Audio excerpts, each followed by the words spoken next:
শুভ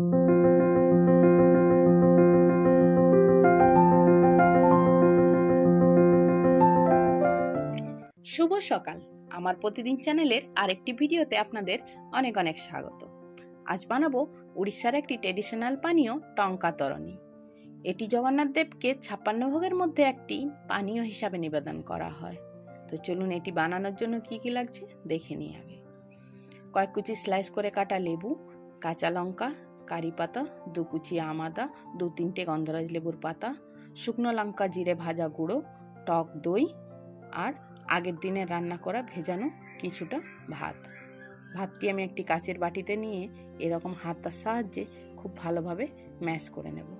আপনাদের কাছে যদি কোনো মাটির পাত্র থাকে তাহলে আপনি সেটিও করতে পারেন। আমার কাছে ছিল না, তাই আমি কাচের বাটিতে বানাচ্ছি, কিন্তু এটি মাটির পাত্রে বানালে টেস্ট খুব সুন্দর আসে।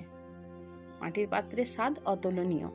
যারা জগন্নাথদেব পুরীর মন্দিরে গেছেন তারা দেখবেন এটি মাটির পাত্রে বানিয়ে মাটির বাটিতে করে পরিবেশন করছে। আমার কাছে মাটির পাত্র ছিল না, তাই আমি মাটির পাত্রে বানাতে পারিনি, কাচের বাটিতে বানিয়েছি।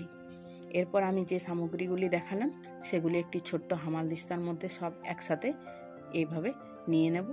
নিয়ে তারপর আমি হামালদিস্তার মধ্যে দিয়ে থ্যাতো করে নেব।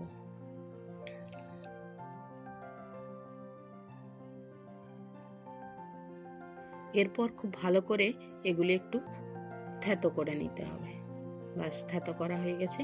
এরপর আবার ভাতটি নিয়ে তার মধ্যে কিছুটা ঠান্ডা জল মিলিয়ে দেব। তারপর দিয়ে দিলাম থ্যাতো করা মিশ্রণটি,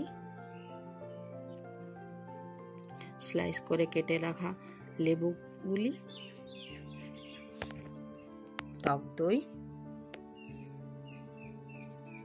ভাজা জিরে শুকনো লঙ্কার গুঁড়ো। এরপর একবার খুব ভালোভাবে একটি চামচ দিয়ে মিলিয়ে নেব। এরপর দিয়ে দিলাম কিছুটা লেবুর রস। তারপর একটি হাতা গ্যাসের ওভেনে গরম করে 1 চামচ মতো সরষের তেল গরম হয়ে গেলে এর মধ্যে জিরে শুকনো লঙ্কা কারি পাতা দিয়ে ভাতের মধ্যে দিয়ে দেব এটি।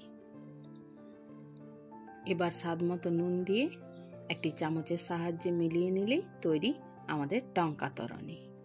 এটি যদি কেউ রোদ থেকে এসে কেউ 1 গ্লাস পান করে তাহলে গরম লাগা বা রোদ লাগা যেটি বলে সেটি আর লাগবে না।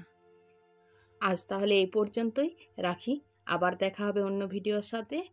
আপনাদের যদি আমার ভিডিও ভালো লাগে তাহলে অবশ্যই একটি লাইক করবেন এবং আমার চ্যানেলটি সাবস্ক্রাইব করে নিচের বেল আইকনটি প্রেস করে দেবেন।